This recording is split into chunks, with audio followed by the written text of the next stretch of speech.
শেষ ভালো যার সব ভালো তার। আসসালামু আলাইকুম। অবশেষে আমি আমার কাঙ্ক্ষিত মোবাইলটি হাতে পেলাম। আপনারা হয়তো অনেকে জানেন, রোজার মধ্যে আমি একটা মোবাইল কিনেছিলাম, যে মোবাইলটা কেনার 5 দিনের মধ্যে নষ্ট হয়ে গিয়েছিল। নষ্ট তো হয়েছে একদম ঈদের আগের দিন। আমি ছিলাম গ্রামের বাড়িতে, আসা সম্ভব হয়নি। যাদের কাছে কিনেছিলাম তারা বলছে আজকে নিয়ে আসেন। পরে বলল যে আমার বোন তো এখানে নেই, কিভাবে নিয়ে আসবে। আমার ভাইয়া কথা বলছিল, বলল ঠিক আছে তাহলে ঈদের পরে মার্কেট যেদিন খুলবে সেদিনই নিয়ে আসবেন। মার্কেট খুলেছে, আমরা মোবাইল নিয়ে চলেও এসেছি। মোবাইলের অবস্থা তো খুবই খারাপ, ভিডিওই করা যাচ্ছে না। মোবাইল কিনেছিলাম মূলত ভিডিও করার জন্য। যাই হোক, অনেক বাহানা দেখিয়ে লোকটা তখন আমাকে মোবাইল চেঞ্জ করে দেয়নি, আমার মোবাইলটা রেখে দিয়েছে। এটা আসলে ওদের একটা বিজনেস পলিটিক্স বলতে পারেন।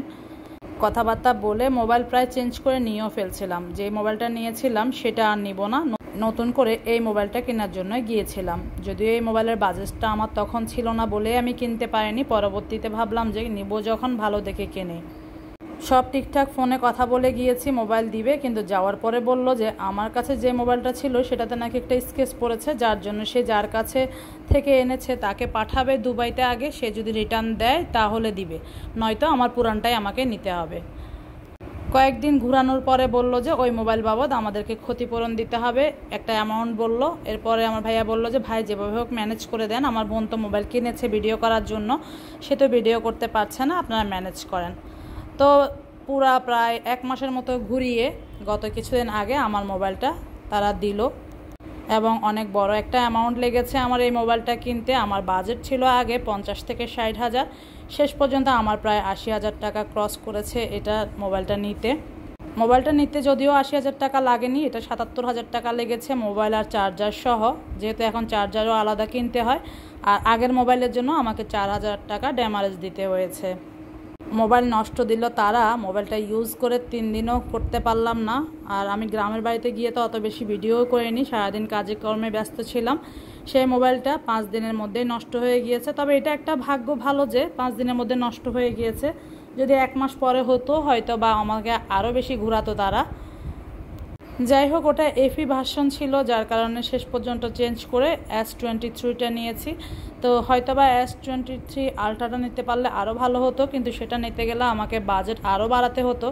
যেহেতু আমি ভিডিওর জন্য মোবাইলটা কিনেছি, তাই আমার মেইন হচ্ছে ক্যামেরা। তো সেই মোবাইলে ভিডিও একদমই করা যেত না।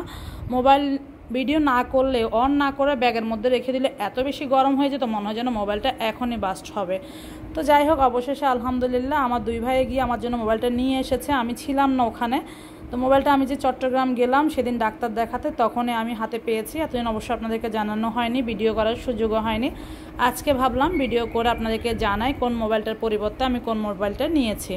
আর এইটা হচ্ছে আমার ভাইয়েরা যখন চেঞ্জ করে নিয়ে আসলো মোবাইলটা, সেদিন ওরা চেক করে দেখছিল আর কি, ভিডিও করে। তো যাই হোক, অবশেষে আমি আমার কাঙ্ক্ষিত মোবাইলটা পেয়েছি। এই মোবাইলটা ইউজ করে আলহামদুলিল্লাহ ভালোই লাগছে, এবং সাইজ একটু ছোট।